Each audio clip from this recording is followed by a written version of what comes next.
अंगराज!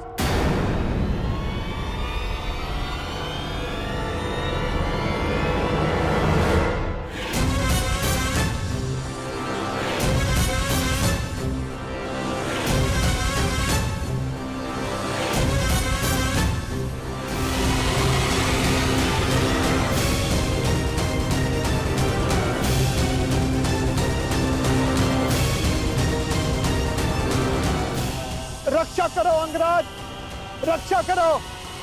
मैं आपका सारथी हूं, मेरी रक्षा करना आपका कर्तव्य है अंगराज। रक्षा करो अंगराज, ये सर्प मेरे प्राण ले लेगा अंगराज। अंगराज सहायता करो अंगराज, अंगराज, अंगराज।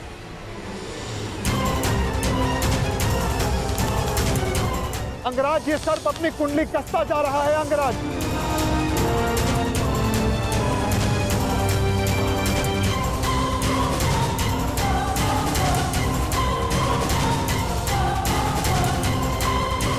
अंगराज सहायता।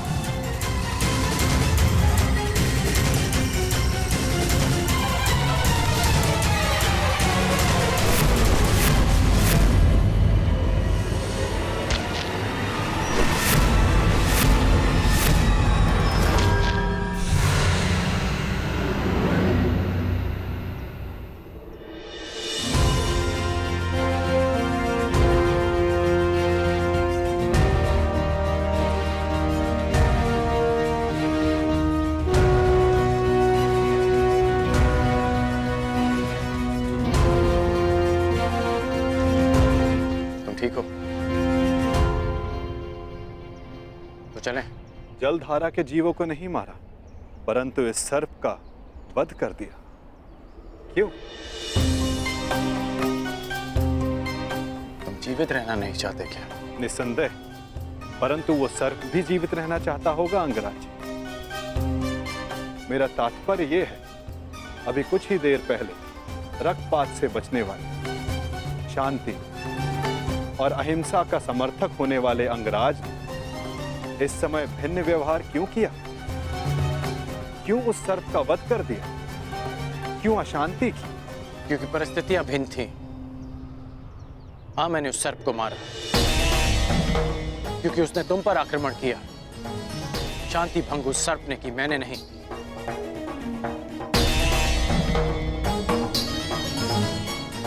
अब आपकी शंका दूर हो गई हो तो चले अंगराज। शंका तो तुमने प्रस्तुत की है, परंतु समाधान तो आपके लिए है अंगराज।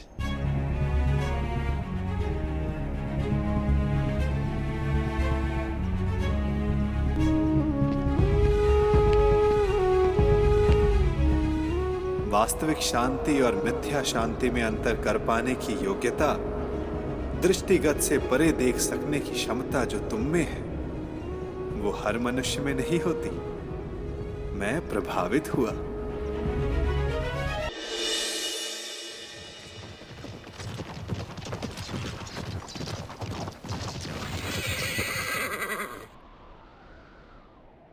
ये अचानक रथ क्यों रोक दिया?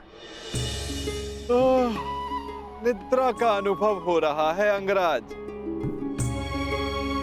तो यहाँ मेरे स्थान पर आने का कष्ट कीजिए, रथ मैं स्वयं चला लूंगा। मैंने कहा कि निद्रा का अनुभव हो रहा है, ये नहीं कि सोना है। हाँ, तनिक कुछ खा लूंगा तो स्फूर्ति अवश्य आ जाएगी।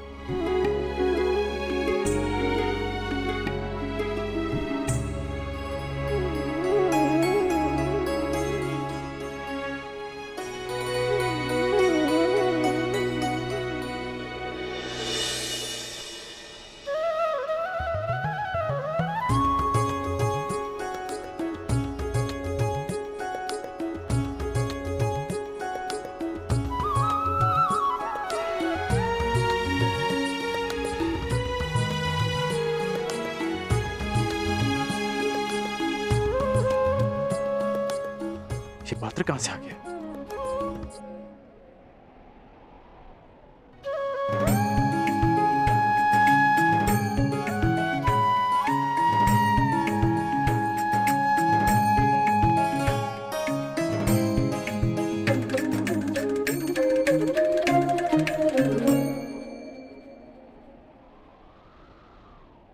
आपके मन का ये प्रश्न भी मैंने पढ़ लिया अंगराज।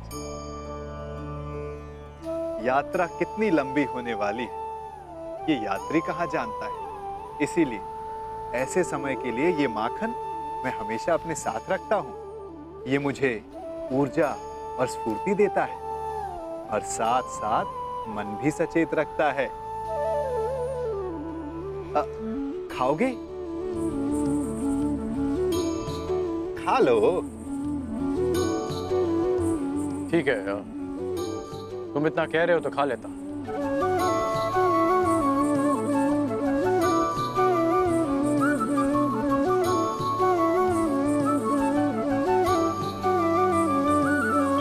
कहा था ना स्फूर्ति मिलेगी। थोड़ा और मिलेगा? हाँ, ये केवल मेरा है, परंतु आप सहयात्री हो इसलिए बांट लेता हूं।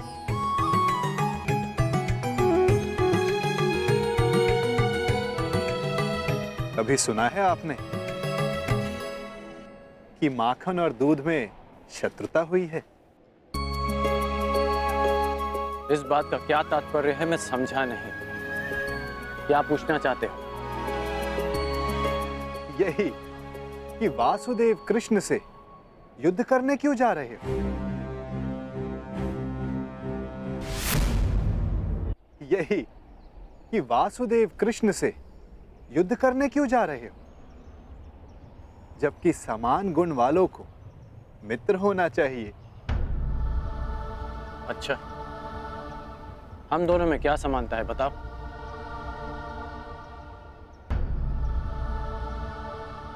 एक बालक जिसको जन्म किसी और ने दिया, पाला किसी और ने, जो बालपन से ही अन्याय और अधर्म से लड़ता आया हो, जिसका लक्ष्य अन्याय का नाश है,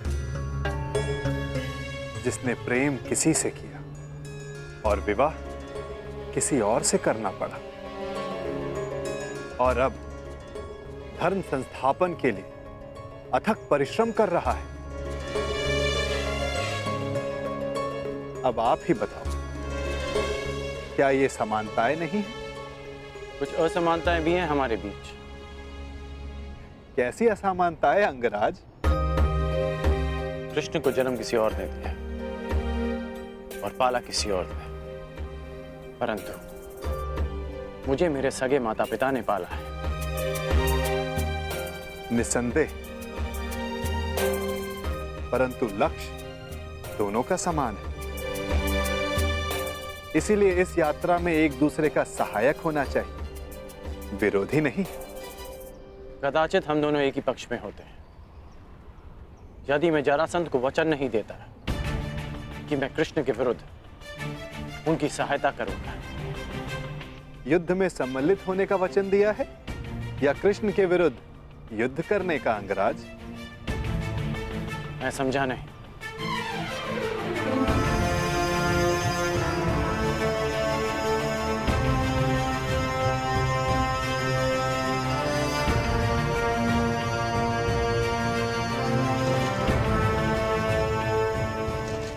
जिस प्रकार आंगन में बीज बोने से पहले यह जान लेना चाहिए कि उससे फल मिलेगा या कांटे, उसी भांति वचन देने से पहले सावधान रहना चाहिए। वचन ऐसा अश्व है जिसे समझ की रस्सी से ना बांधा जाए तो अनियंत्रित होकर अपने सवार को हानि पहुंचा सकता है। क्या आप जानते थे कि जरासंध वचन में आपसे कृष्ण के विरुद्ध युद्ध करने की मांग रखेंगे?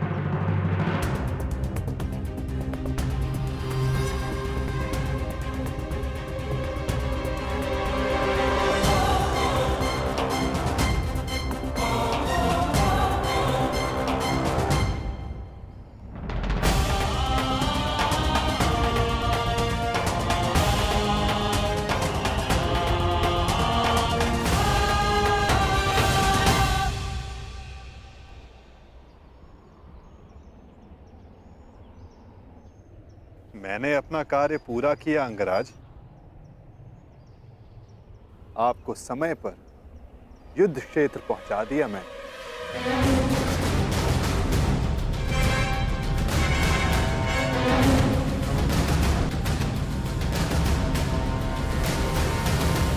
आवश्यक भी था,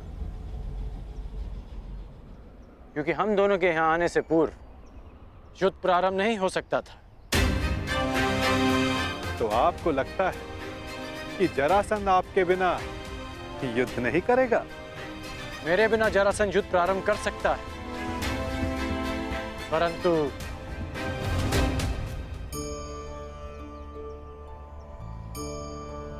क्या? कहे दीजिए अंगराज।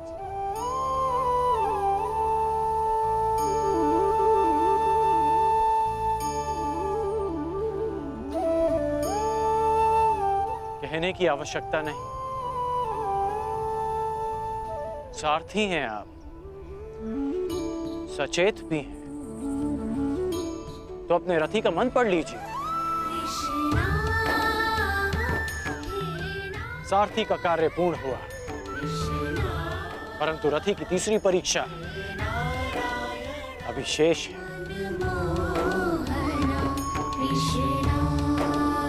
तीसरी परीक्षा? ये क्या कह रहे हैं आप अंगराज?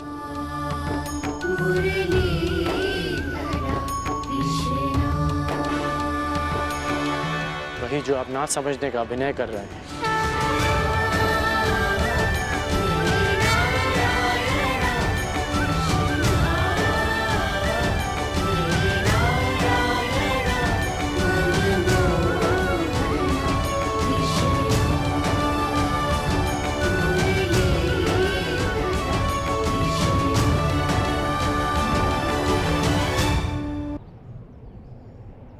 तीसरी परीक्षा?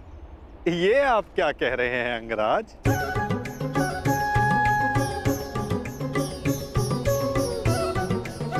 वही जो आप ना समझने का अभिनय कर रहे हैं।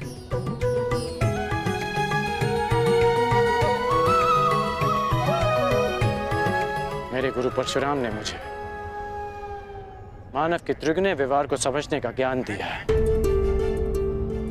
मानव का व्यक्तित्व राज, सत्व और तम गुणों के संतुलन से बनता है।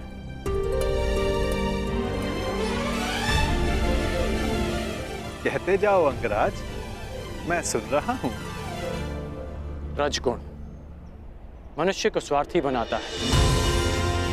इसके प्रभाव में मनुष्य अपनी सुविधा के लिए दूसरों को कष्ट देता है। इसलिए मेरी पहली परीक्षा में लक्ष्य प्राप्त करने के लिए मुझे जल जीवों का नाश करना था। परंतु तुम रजगुण के प्रभाव को संतुलित करने में समर्थ रहे। और दूसरा गुण है सत्व गुण, जो मनुष्य को पवित्र बनाता है। उसमें दया, प्रेम जैसे गुणों का संचार करता है। परंतु उस पर नियंत्रण ना रखा जाए तो ये भले बुरे में अंतर करने की मति हर लेता है। मनुष्य को हर ओर अच्छाई दिखती है, वो आभासी शांति को सत्य समझ लेता है और बुराई का अंत नहीं कर पाता। हाँ, परंतु तुमने सत्वगुण को भी नियंत्रण में रखा। आभासी शांति का आवरण भेद दिया। मेरे प्राणों की रक्षा के लिए तुमने उस सर्प का वध किया। हाँ, और अब मैं तीसरी परीक्षा की प्रतीक्षा कर रहा हूं, तमोगुण की परीक्षा।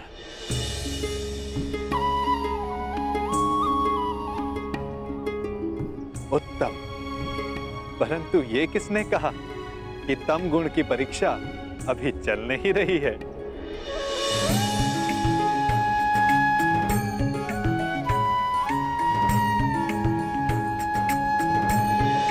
तमोगुण अंधकार के भांति हमें भ्रमित कर देता है। ठीक कहा आपने कि तमोगुण की परीक्षा इस यात्रा के साथ ही प्रारंभ हो गई थी। इस यात्रा के प्रारंभ में ही मेरे सामने एक भ्रम का, एक माया का आवरण बनाया गया। परीक्षा ये थी कि मैं इस आवरण के पार देख पाऊंगा या नहीं। अति सुंदर। तो कुछ देख पाए अंगराज?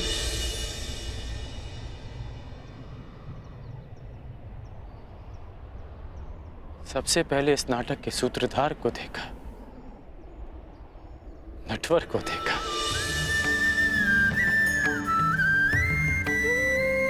फिर उसे भी देखा जिसकी मुरली की धुन पर पूरी प्रकृति नाच उठती है। मुरलीधर को देखा, फिर उसे देखा जो जीवन से ज्ञान उस भांति मथ लेता है जैसे दूध में से माखन। माखन चोर को देखा,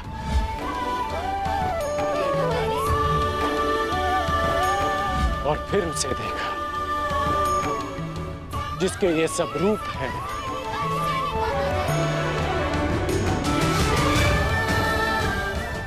वासुदेव।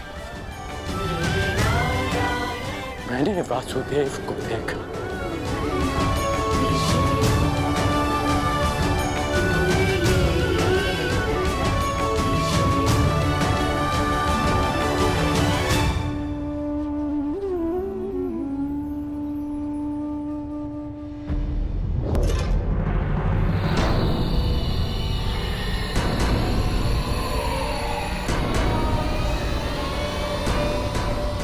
महाराज, यहाँ ना कोई सेना है ना वासुदेव। कहीं वासुदेव ने समर्पण का मन तो नहीं बना लिया? नहीं, यदि समर्पण करना होता तो वो कर्ण को अपने साथ में ही ले जाता। कृष्ण या तो युद्ध करेगा या फिर से कोई छल। यही जानना चाहता था कर्ण कि तीनों गुणों के प्रभाव को नियंत्रित कर सकने की क्षमता तुम में है या नहीं। मैं संतुष्ट हुआ। इस जीवन में मैंने तुमसे अधिक विलक्षण पुरुष नहीं देखा। सूर्य देवता है, पर मनुष्यों में सूर्य तुम हो कर्ण। धन्य है तुम्हारी माता, धन्य है तुम्हारे पिता।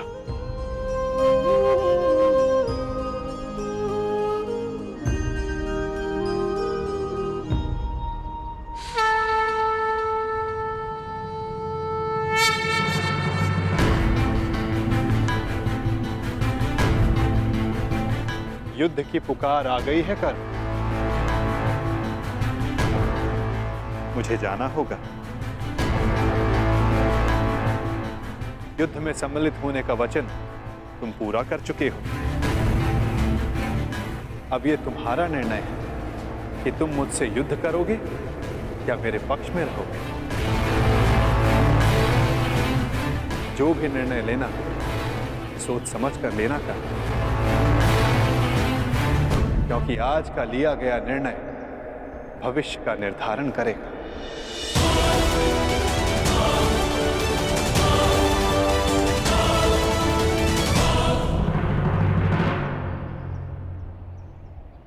कृष्ण, रण छोड़। कहाँ है तू? फिर से रण छोड़कर भाग गया।